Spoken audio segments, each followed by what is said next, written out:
Joo, rohkem vabas vormis siis praegu võib jälle kõnelda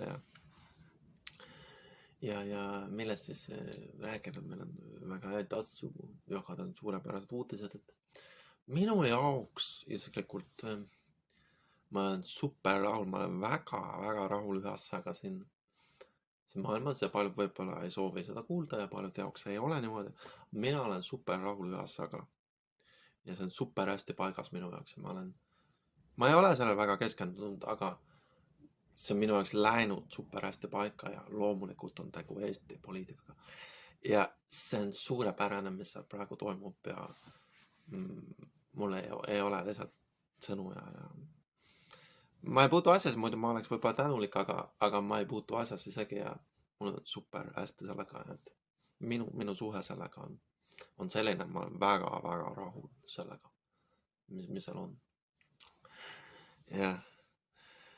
Et see ei puutu minusse ja ei ole minu asi, sellepärast ma ka ei vaevu seda kritiseerima või midagi sellest. Ja et suur sihuke rahulolu tunne võib-olla on mul selle koha peal ja sihuke rahu jah, sihuke midagi väga head on selle.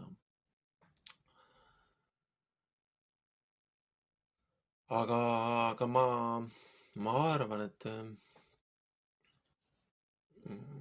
et see, no kuna see ei ole teema, on ju, siis on mingi muu asi järelikult teema, on ju.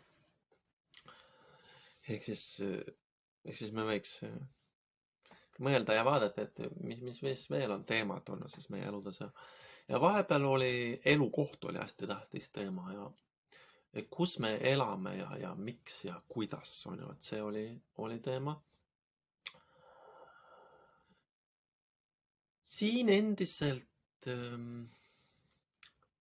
esineb suurt vaheldust minu jaoks, esineb suhete paranemist, esineb vihkamist ka teiste inimeste poolt, aga siiski õnneks nad leiavad need lahendused ja need, kes on vihanud midagi, lihtsalt umbes, no ta elab selles majas ja on selline juba, see on mõnikord põhjus vihkamiseks, on ju, ma saan aru. Aga need õnneks, kes nagu nii on mõelnud, need õnneks on leidnud enda jaoks mingi hea asja ja keskenduvad nüüd sellele ja seda enam ei ole, et lihtsalt sellepärast ei vihata, et nagu, et sa elad nagu selles majas ja mõtled niiviisi, okei.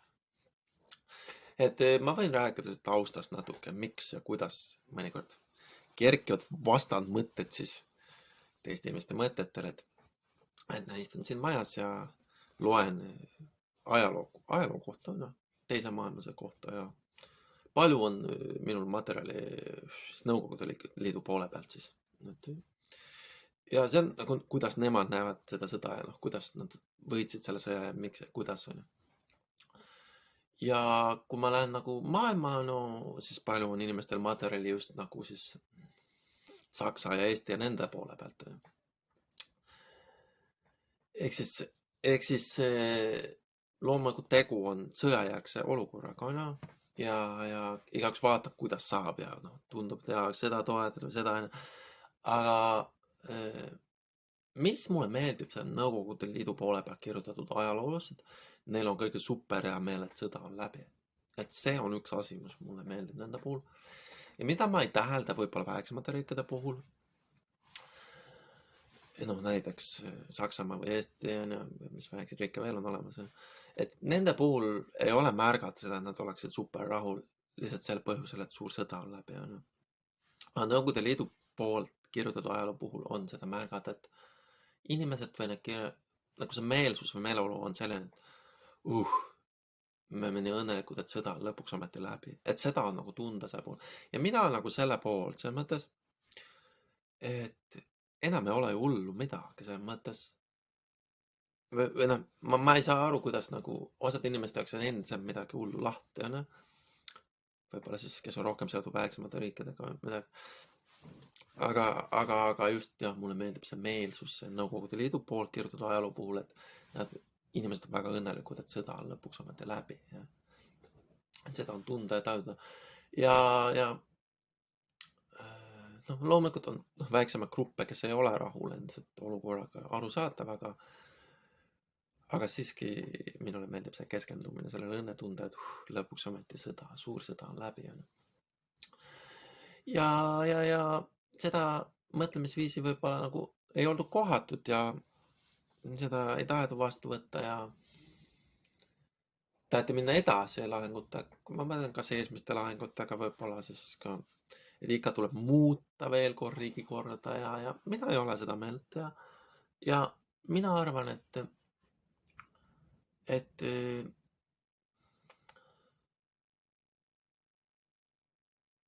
on võimalik, nagu väga hea ja suur stabiilsus on võimalik.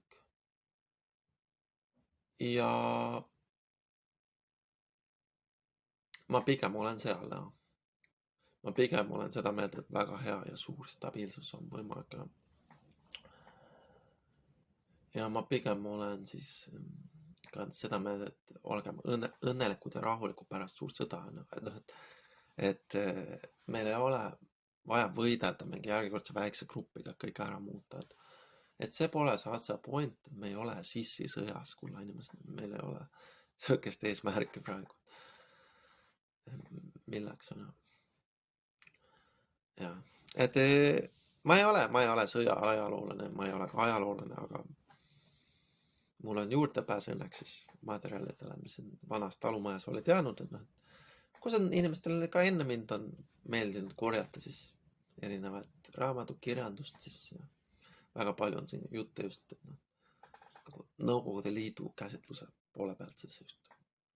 Mida minu vanemate kodus ei olnud, kui ma olin laps, et meil kõik oli eestimeelne või üsna nimelt eestimeelne, kõik nõukogude asjad peeti nagu vähem väärtuslikuks, need olid nagu välja korjatud või et see on jama, võid selle üle naerda või midagi. Aga see nagu ei olnud prioriteet ja prioriteet oli siis Eesti väike vabariik ja see. Siis erinevatel põhjustel, ka arusaadav põhjustel, aga mul ei olnud juurdepääsu näiteks nii-öelda siis kirjanikele, kes siis kirjutasid sellest süsteemist, kus nad elavad. Et kui me vaatleme näiteks eestikeelse kirjandust, ütleme perioodil 1920 kuni 1980, nende aastate jooksul, kui me vaatleme eestikeelse kirjandust, mis on kirjutatud siin territooriumil, kus eesti keelt viljeldi, siis näiteks minu ema, minu vanemate, minu ema käsitluse järgi see jaguneb üldiselt kaheks, et on punased kirjanikud ja on vabadusvõitlejad ehk rahvuslased kirjanikud. Tegelikult muidugi see päris nii ei jagune, et seal on igast huvitavat vaimsust leiab sellest aga kuna see minu ema jaoks jagunes niimoodi, siis mul puudus juurdepääs sellele kirjandusele, mis on siis tema meelest punane või vähegi natuke punane. Mis siis tegelikult tähendas, et ta kirjutas selles süsteemis, kus inimesed elasid parasjagu. Ja siis need vabadusvõitleja kirjanikud, need kirjutasid siis selles süsteemist, kus parasjagu ei elatud ja nad soovisid järsku muutust ja nad olid tulisemad ja vihasemad ja sellist. Ja need nii-öelda need punased kirjanikud siis võib-olla sellised igatsevamad, võib-olla sellised käsitlesid suuremat, laiemat pilti. Ja kusjuures see on mulle hakanud meeldima nüüd ja ma ei leia, et see oleks põhjust taunida nüüd kellegi 50-ndatel tegutsenud kirjaniku raamatut, ilukirjanduslikku teost, sel põhjusel, et ta kirjeldas käesolevat süsteemi, mitte ei soovinud järsku muutust. Ja kui me vaatame veel lähemalt, siis võib selguda, ilmselt selgubki, et sellised kirjanikud võib-olla ei olnud ka üldse poliitiliste huvidega ja ei olnud ka poliitiliselt seotud isegi mitte. Jah, et see selleks on, et kogu maailm ei keela ainult poliitilise sündmuste ümber, et on palju ka kirjanikke, kunstnikke, keda huvitab lihtsalt looming kui selline, kuidas seda anda edasi, kuidas anda mingit tunnet edasi, kuidas suhestuda hetkeolukorra, kuidas minna inimestele lähemale, jõuda sinna hingestatud kõrgema tasandile. Ka sellest rahvast liikus Ja mitte kõik ei olnud sõjaliselt poliitiliselt meelestatud või sõjaliste poliitiliste huvidega on. Ka neid on palju, neid on alati palju on. Aga oli ka teistsuguseid inimesi. Lihtsalt kui me ise oleme võib-olla sõjaliselt poliitiliste meelestatud või sõjalise poliitiliste huvidega on, siis me näeme ka kõiki teisi, kuidas nad sobiduvad sellesse kategoorias. No ütleme, et ma olen vabadusvõitlus meeleolus ja ma pean igat kirjanikku samuti poliitiliste huvidega inimeseks. Mis ei pruugi olla üldse tõsi. On kirjanikke, kes on poliitiliste huvidega ja on kirjanikega, kes ei ole poliitiliste huvidega. Ja kumba me näeme parasjagu sõltub sellest, et kumba me loeme või uurime. Ja see selleks, et väga-väga vabalt, kusjuures said tegutseda need kirjanikud, kes kirjeldasid käesolevat süsteemi. Kuna tolle aja poliitikud mulle armastasid seda käesolevat süsteemi. Nende meelest see oli nagu, neil oli see kuidagi südames või see oli nagu nende süsteem ja nad armastasid seda, nad tegid seda nii hästi, kui nad suutsid, on ju. Ja siis nad armastasid, kui keegi ka kirjeldas seda süsteemi ja kirjutas sellest. Ja seetõttu nende kirjanike käsikäis ka hästi, et nad pakkusid seda, mida tolle poliitiku võib-olla südames küsisid. Loomulikult ükski režiim ei ole igavene, ükski aeg ei ole igavene, aga me ei saa nagu kirjandusloolastena võib-olla mängima, et me oleme kirjandusloollased, ja kirjandusloolastele me ei saa mõista hukka ühte teost lihtsalt sel põhjusel, et ta kirjutas siis käesoleva süsteemist, mis oli parasjagu. Ütleme, et praegu on, tekib mingi uus poliitiline liikumine, kes siis soovib kogu riigikorda muuta näiteks tagasi millekski muuks, ükskõik milline. Ja siis samal ajal ilmub näiteks keegi kirjanik, kes kirjutab siis Eesti riigikorrast, nii nagu see on parasjagu, ja tõesti armastab seda. Et siis kas me mõistame selle kirjaniku hukka? Et see on tagamoodi, et alati on need režiimi sõbralikemaid kirjanikke olemas või kui isegi loojaid.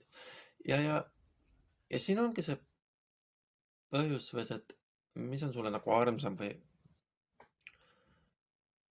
et võib-olla mõned nagu sünnivadki nendesse, mis neile meeldib ja teised jälle teevad midagi muud, on ju, ja meie nii väikse aja jooksul ei saa öelda, mis on õige või vale.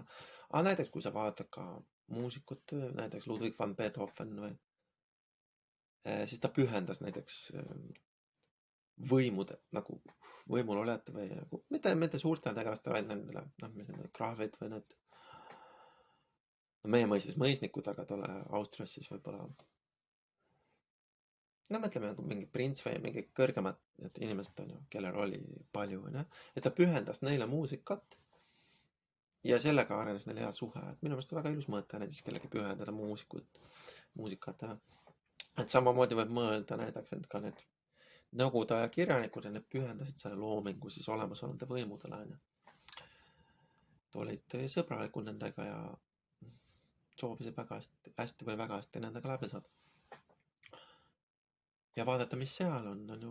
Ja loomulikult oli ka teisi äärmiselt võimukriitilisi rühmitusi, kes siis soovisid järsku muutust, on ju. Ja kui me tänapäeval nüüd siit sõjajärgsest, kus sõjast on juba palju aasta möödas rahulikus keskkonnast vaatleme kogu seda värki, siis mina leian, et tänapäeva Eestis on õigus tegelikult säilida mõlemal. Ja tänapäeva Eesti seadused on küllaki sõbralikud mõlema suhtes. Ma julgeks väita isegi, et väga sõbralikud. Näiteks, kui keegi soovib tegeleda nõukogude aja kirjandusega, lahkel loal on ju 2 käel võetakse vastu. Ja kui keegi soovib tegeleda siis olema võimu ja selle arendamisega, samuti kõik on väga huvitatud, et ei bännita eestikeelset kirjandust, on ju, olgu see kuidas punane või mida iganes. Et see ei pruukinud tegelikult olla isegi poliitilise suunitlusega. Kui sa vaatad kirjanikke, siis nad tegelikult tahavad midagi öelda, midagi muud. Nad on alati nagu ajaväelised, nad tahavad mingit tunnet edastada. Et vaevalt nüüd, et ilukirjanduslik kirjanik on tegelikult poliitilise meelestatud, kui sa loed sügavõttajana. Vaevalt ta tahab sulle poliitilist sõnumit tegelikult saata. Ilmselt ta tahab mingi muud tunnet sulle edastada. Et selleks on. No nii palju, kui ma olen jõudnud tutvuda siis erinevate raamatutega siin majas, kuhu mul on au ja õnn olnud sattuda. Ja nendest tunnetest on ju, mis võiks tekkida kuninga või printsi lähenemisel, on ju, et aukartus muidugi on ju, head kombed on ju, ja midagi sellest on ju, kui me siis räägime näitekirjandusest võib-olla või millestki sellisest.